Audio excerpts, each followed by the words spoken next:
WN in Atlanta, Georgia, than it is here in Baltimore. Chris Pika joins us now live via satellite from Flowery Branch, where he will be my, I guess my tour guide next week, right, for all things Atlanta and Super Bowl 53. What's going on, brother? How are you? I'm good, thank you. It's we're looking forward to what's going to be a good week here, and it's going to be a lot of fun, especially with the traffic in downtown Atlanta, which isn't great on a normal day. And then you add in the folks coming into town, so it will be an interesting weekend, but I think I'm looking forward to a great game. Well, look, man, we're going to talk all next week. You always join us on Radio Row. Of course, Chris is a Mount St. Joe grad, Loyola Greyhound, my first partner in crime at the Baltimore News Post, the News American, and I did the math on this, dude. It was 35 years ago this week that I met you, just so you know. 35 years, 1984.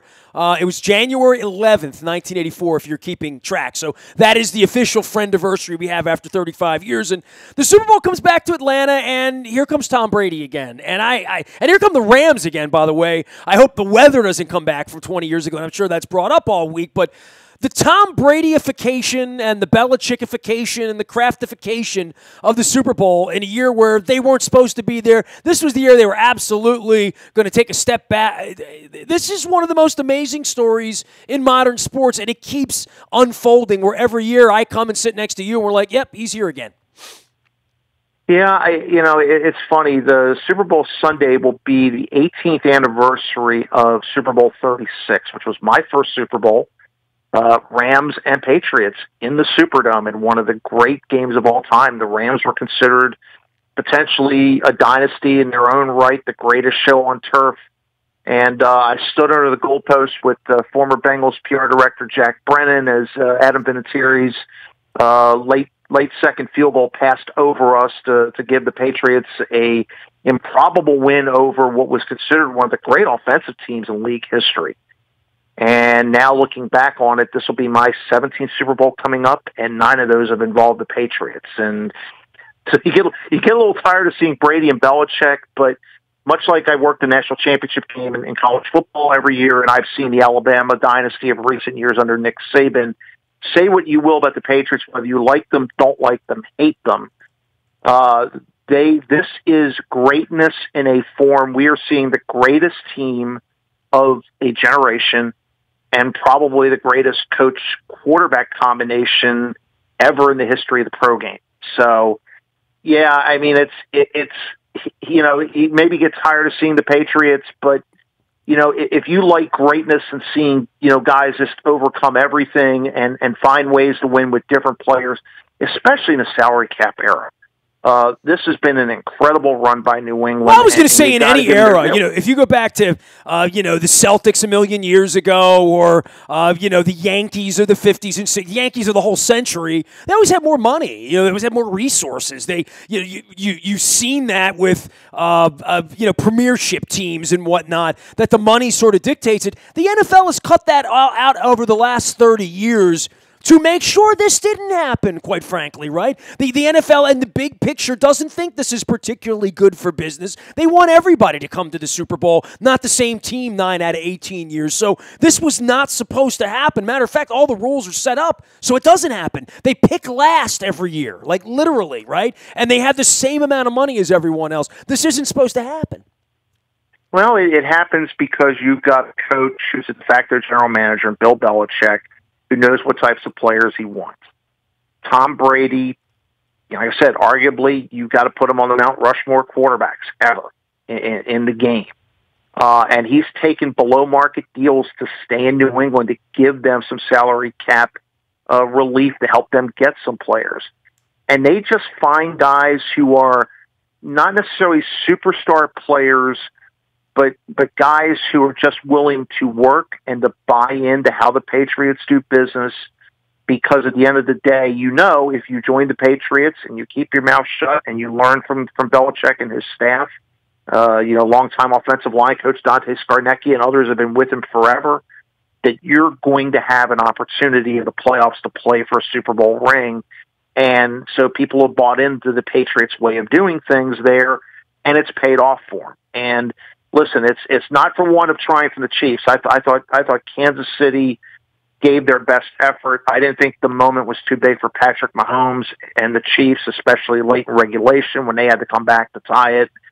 They gave them everything they could handle. The only thing Kansas City might look back on in that game is the fact that they didn't have a great first half until they got their feet underneath them. And then once they realized, hey, we can go toe-to-toe with these guys, they were in a dogfight against a quarterback who's seen, much like Peyton Manning in the latter stages of his career, and even Drew Brees to a large extent, they've seen every defense. They've seen every way the teams have tried to cut off players in an offense to take something away from the Patriots, and Brady finds ways of finding guys that make plays and gets them in position to win another AFC title and go back to the Super Bowl. He is Blog and Tackle out on Twitter, and of course working with the Great Bahamas Bowl, as well as our partner on Super Bowl coverage next week from Super Bowl 53 at the Georgia World Congress Center. Am I saying that right? Is that what I'm going to be saying all week long? Yep, that's exactly right. Near Centennial Olympic Park. How long have you lived in Atlanta? You've been 15 years there now?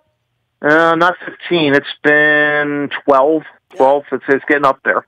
As far as big events go and hosting them, I was down there what feels like a minute and a half ago for the SEC championship game. I remember the weekend that the Ravens played, and I'm like, why are the hotels so damn expensive? Then I got down there and realized I was at the Georgia team headquarters hotel, and the whole city was taken over by SEC football, and we had all these cool little SEC logoed things on our doors in our hotel. And I think about Final Fours and being down there at the now imploded, where you and I had a moment of silence for the Maryland Terps, who won a championship in the old Georgia Dome. You talked about the famous play and the reach at the end zone with Dyson and whatnot, Mike Jones and all that 20 years ago. But, Atlanta gets a lot of big things now. They moved the baseball team out to the suburbs. Is this something that sort of swallows Atlanta a little bit, where everybody sort of buys into a Super Bowl being there? Because it's only happened one other time 20 years ago, right? Right, and I think people will buy into it a little bit more because the Saints aren't here. I think that was that was probably the largest civic nightmare, was having the Saints and their fans here in Atlanta for a week, and the Saints taking over the Falcons facility in Flowery Branch for the week. They are the Pittsburgh of this. This is Mike Tomlin moving the Steelers into Owings Mills to work. Yeah, pretty much. I mean, this is, and I'm one of the few people. I might be the only front office person who've worked for both franchises, and I call it the NFL Southern Reunion, because that's really what it is. Fans know each other in the two cities, and it goes back to the earliest days of when the teams came into existence in '66 for the Saints, '67 for the Falcons. Yeah, I mean, Tommy Nobis and Archie Manning got together a few times, I think, right? Right, and so there is a deep love and hate between those two franchises, and there was no love lost yesterday. I think Falcon fans were probably much happier to see the Saints lose than anything else. But as far as downtown Atlanta, listen, it's obviously a city that's hosted the Olympic Games. Okay, it is a long time ago now. That's 25 years ago. I mean, a long time ago, man. Right?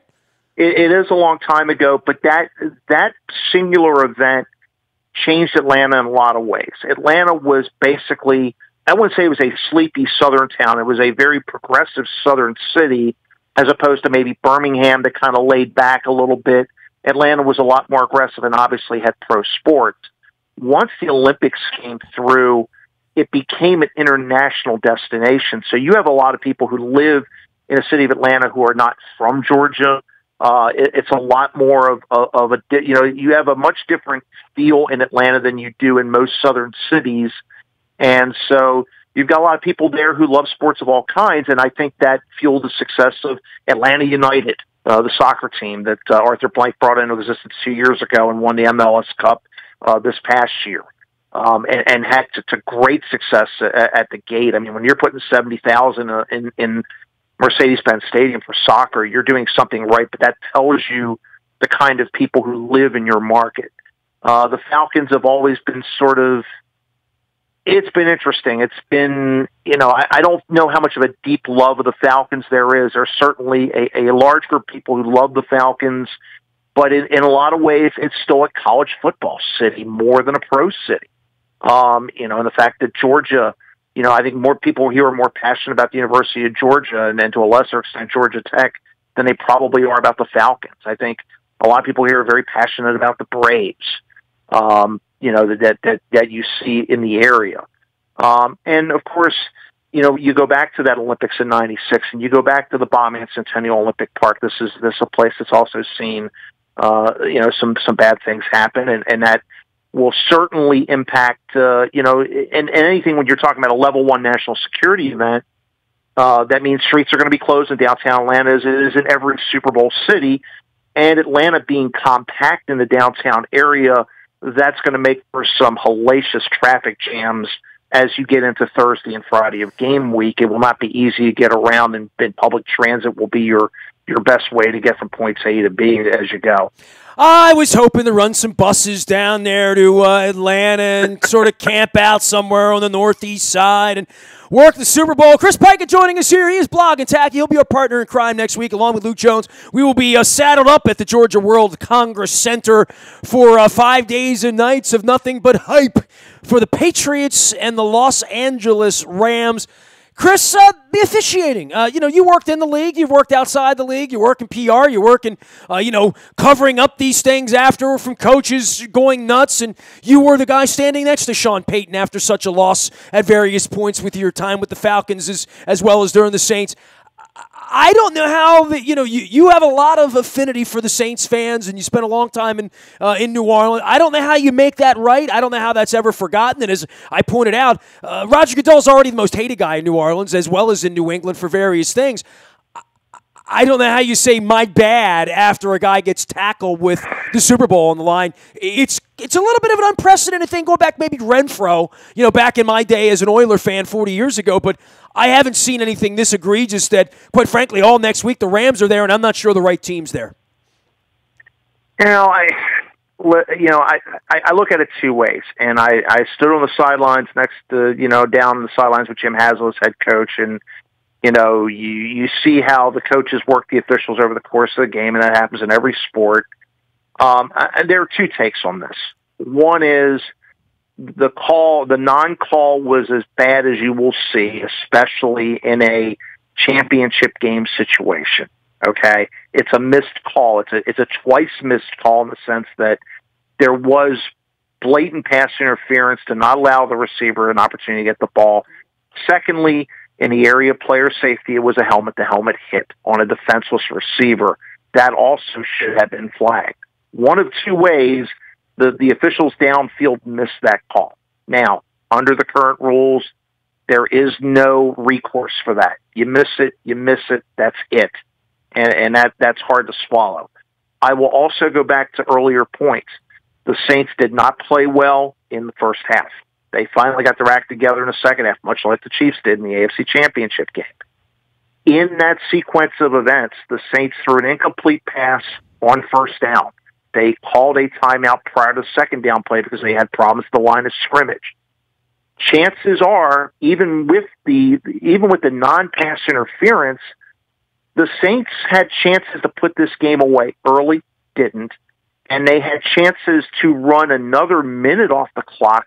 Conservatively, let's say a minute, and they kick a field goal now instead of a minute and 41. It's probably 40 seconds on the clock for the Rams to work with to try to get the field goal. You don't know what's going to happen in that situation. But the other take I would say is you play well enough so that something, a call or a non-call like that, doesn't matter. Okay? It mattered only because they didn't manage the clock well in the tail end of that drive, and they didn't take advantage of scoring opportunities early against the Rams and didn't play well offensively that could have put this game away, and it wouldn't have mattered. And so, yes, the call's bad, and you look at it and, hey, they could have run the clock down to 5 seconds, kicked the field goal, and walked out of there and gone to the Super Bowl. But they had chances to not allow an officiating mistake to impact the game.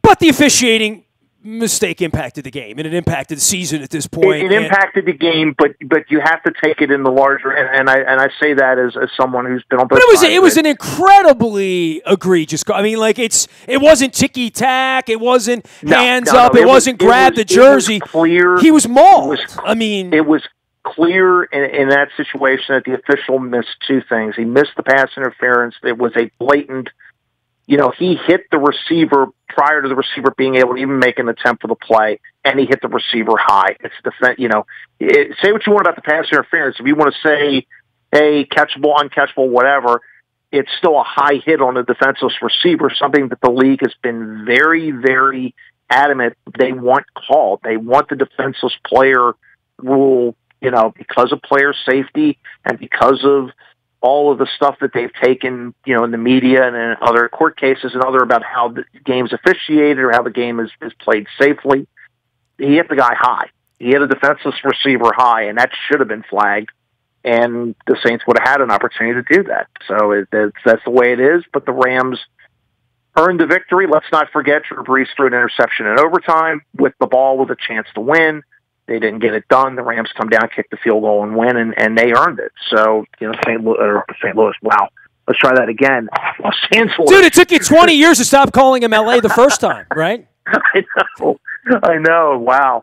But listen, the Rams are a worthy NFC champion. Jared Goff, I think, is a tremendous quarterback. Todd Gurley disappeared yesterday. That one's kind of strange. But, boy, they've got some they've got some players. And by the way, I'll be selfish for a moment for my bowl game. We get our first ever player in the Super Bowl. Higbee, the tight end for the Rams, played for Western Kentucky in our first ever game in 2014. So I actually get a player from our bowl game finally in the Super Bowl, but it took 5 years. So I think they're going to be a pretty good team, and I think they're a worthy matchup to what the Patriots bring. Chris Pike is here. He is Blog and Tackle. We'll be together next week at Super Bowl 53 on Radio Row. All things Atlanta, Georgia. Been there for some miraculous occasions, including cutting down the nets for the Maryland Terrapins, who are on fire this week. We got baseball coming up in a couple of weeks, but all minds, all hearts, all thoughts on football right now as we head to the Super Bowl. Any thoughts on the Harbaugh extension from afar, Chris? I mean, you've been in on these things with organizations and making these very tough decisions about moving on or not moving on. I mean, you go back to the Billick moving on with Bisciotti around here and the thoughts that the rumors started in November that Harbaugh would be going. It's been a sort of a weird look in the aftermath of all of this, the quietness afterward, the fact that all these jobs started getting filled, the fact that there was no, still as of Monday morning, was no official real contract, real announcement, just sort of these lavender smoke that, appears above the castle when it comes out at some point. But I don't think anybody would be shocked that John Harbaugh's back and back long term. It's just sort of the road to get there was maybe a little rockier, huh? Well, listen, you've got a lot of turnover and change in the Ravens organization, and as far as the top positions go. I mean, with DeCosta now as the general manager and Ozzie sort of easing into an emeritus role where he's still going to have impact on the franchise going forward and what they're doing, but still letting Eric do his job as general manager, which I think will be interesting to see how the Ravens navigate that. I think that Steve Bisciotti, unlike a lot of NFL owners, and sort of saying, hey, yeah, we want to do it. Let's do something that works for both sides. And sometimes contract negotiations take a long time. If John wasn't amenable to it, he probably would have said to the Ravens, thanks, but no thanks. And I'll play out the last year of my deal, next year. But it's obvious that he didn't want to do that necessarily. The Ravens, are going to take their time and make sure the deal's right. And at some point, innocuously, it won't be here in the next week because the Super Bowl takes center stage. But at some point, probably after the Super Bowl, it'll get done, and they'll move on and say, hey, everything's hunky dory, and this is the guy we want, this is the coach we want. But there are a lot of people, a lot of national media, a few national media that probably, either got bad information or at that point in the year, everybody thought the tea leaves were pointing a certain way, and it probably was. And then the Ravens caught fire, and maybe, I think the one thing, and this would happen with Billick, and maybe hasn't happened here in Baltimore because of the way the team is constructed. You didn't hear people say that Harbaugh's lost the locker room, where you heard people say Billick had lost the locker room in his last year as head coach. You didn't hear that coming from the locker room. It was more of what they thought upper management thought of John, not necessarily what the locker room thought of John. So as long as the message stays fresh in their then maybe you don't have a reason to make that change, and maybe that's what the Ravens came to realize as the season came in and made the playoffs. Last thing for you, and we can talk about this next week, but in the aftermath of a weekend, a couple of weekends where I got to sit home and really watch football. Boy, Tony Romo's as good at doing this as anybody who's ever done it, as quickly as he's done it. And it wouldn't have worked in 1978 in the same way as John Madden and Boom and all his real guy kind of talk did 35 years ago to our fathers and to us as kids. But boy, Tony Romo brings not just this crazy enthusiasm and this great wisdom, but the ability to look at every play in the last 10 seconds in a way no broadcaster ever has and break it down as a quarterback in the modern era. He is the first modern-looking quarterback. No disrespect to Sims or, Aikman or any of the rest of them, but the actual modern, the way the game is played now, and realizing where he would go with the ball, because this time 2 years ago he was doing it. It's sort of otherworldly how good he is at it, and people are shocked at how good he is at it, and I'm not. I just think he's better at relaying that information and saying it than maybe some others would be. I think Peyton would be good at identifying it, but he doesn't talk fast enough to get it out, quite frankly. Well, let me give you a little inside football, and you know this, but I'll for those who don't. Every week during the regular season and the playoffs, when your broadcast teams come to town, either on Friday at the home team's facility or Saturday at the visiting team's hotel, the broadcast crews have what they call a production meeting. And during those production meetings, they have their own production meeting between producer, director, the talent, which is your play-by-play analyst, sideline reporter, camera guys, graphics, all of that, where they meet to kind of decide how they're going to play the storylines during the game.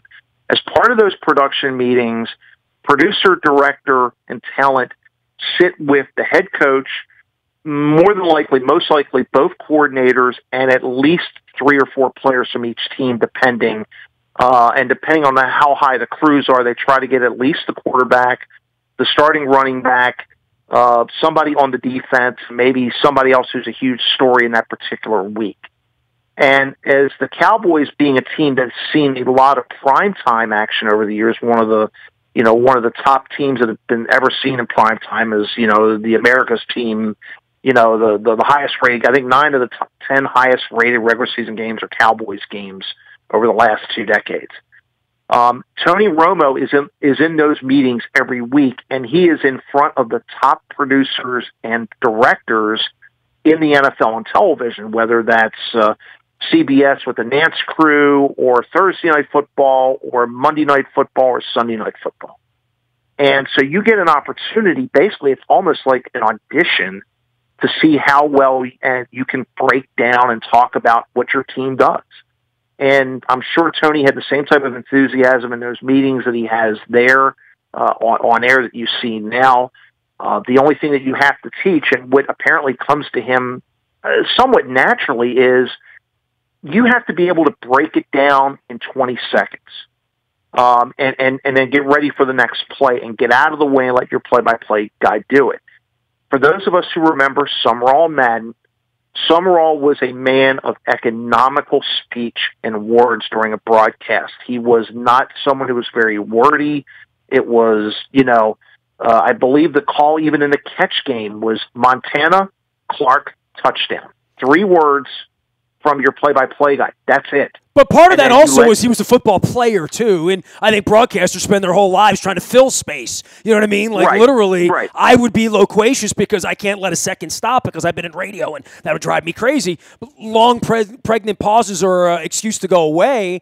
I think in the modern era, the more you can say as they move up to the line of scrimmage, the better. But to your point, you got to get out of the way. You can only have one person talking at a time, right? Right. And so it worked because he was so economical. Madden could then take 30 seconds and go through something very quickly, even with the telestrator and everything he could do as a coach. Whereas, Jim Nance, and listen, we've all been around play-by-play guys and announcers, and I've worked with a lot of them, and I love them all to death. It is an ego business, okay? These guys are paid a lot of money to do that job.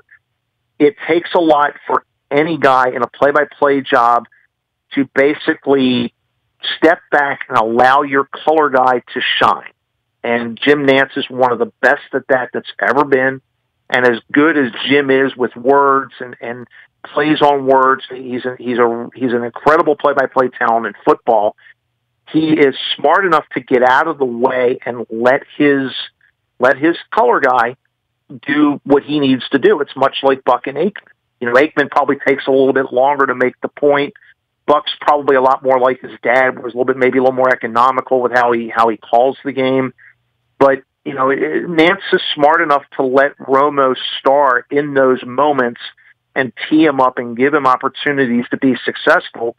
And like anything else, and this especially in basketball, and you see that there are very few people who can break down plays in basketball or football in 20 seconds and make it relatable to the average viewer at home. Romo is able to do that in large part because he's enthusiastic about it, but he's calling things just as they come up to the line of scrimmage, where normally the play-by-play guy takes over at that point after they break the huddle. Romo will take them almost up to the snap if he sees something, and Nantz waits on it almost to then allow Tony to make his point and then get in and call the play. And it's a dance over 3 hours, and the two of them have done a really, really good job. So I want to give as much credit as Tony Romo should get, give a lot of credit to the CBS's truck guys, the producer, director, and also to Jim Nantz for letting Romo and giving him that space to be as much of a star as he's been in that role. Is this where my ego gets out of the way and lets you ramble on and be the smart guy here and make great exactly. points like that? Yeah, I know, and I need that's to get my out job. Right, and that's what it is. And so I think Tony's done an incredible job, because anybody can spit football jargon out for 30 seconds and, play calls and what this is, trips and queens and kings and everything else that you hear when you're around football people. Omaha. Yep. So Tony makes it relatable where you can understand it. If an average fan can understand those concepts quickly and go, wow, he taught me something that I didn't know about the game, or I didn't see that, but he did, and you learn something from it, I think that makes the broadcast better, and that's what makes it so enjoyable listening to the two of them call a game. Chris Pika is here. He is Blog and Tackle out on Twitter. He will be my partner next week in Atlanta for Super Bowl 53, along with Luke Jones. We will be live on Radio Row at the Georgia World Congress Center. Chris, rest up, my friend. We got a lot of Waffle House next week, my friend. It's going to be interesting. It's going to be a lot of fun. We just had the Pro Football Writers Awards, recently, and we had some really good awards choices with Pat Mahomes as the MVP. Matt Nagy of the Bears was our Coach of the Year. So it was a lot of fun to work with them on the awards once again, and now we get to the biggest award of all, the Lombardi, and somebody's going to walk out of the Mercedes-Benz Stadium with it in a couple weeks' time, and we're looking forward to another great Super Bowl. Hey, and by the way, next week when I see you, we will discuss the Hall of Fame candidacy of one Edward Reed. What do you think? I don't think there's anything to discuss. I think he will be one of these shorter discussions in that room, trust me. Well, we did this with Ray last year, right, and talked about it. It'll be interesting to hear what other people have to say about Ed, because no doubt about it, we'll put him in. But there's something about Ray that allowed people to talk for 15 or 20 minutes at a time. I don't know if we're going to get that out of other people from Ed, but certainly I will be completely shocked if Ed Reed's not in the Hall of Fame this time next week, right? I would be very shocked if he was, and even with the first-time guys that are in there, I think you look at it. I don't think there's much of a logjam at certain positions that might, some guys need to get in now who may have been waiting for a long time. I don't think there's going to be a lot of people in the room that don't think that Ed Reed is not a first ballot Hall of Famer. I would be shocked if he wasn't. All right, my brother, rest up. Waffle House ahead, Peaches ahead, Super Bowl 53 ahead, more Tom Brady ahead, as well as the Los Angeles Rams. Chris will be with us next week. We'll be in Atlanta. Luke will be in Atlanta. I'll be in Atlanta. We'll be on Facebook and Twitter and LinkedIn and Snapchat and Instagram and streaming live on our Facebook Live, as well as our YouTube WNSTV channel. We are WNST.net, AM 1570 and WNST, Towson, Baltimore, and we never stop talking Baltimore sports.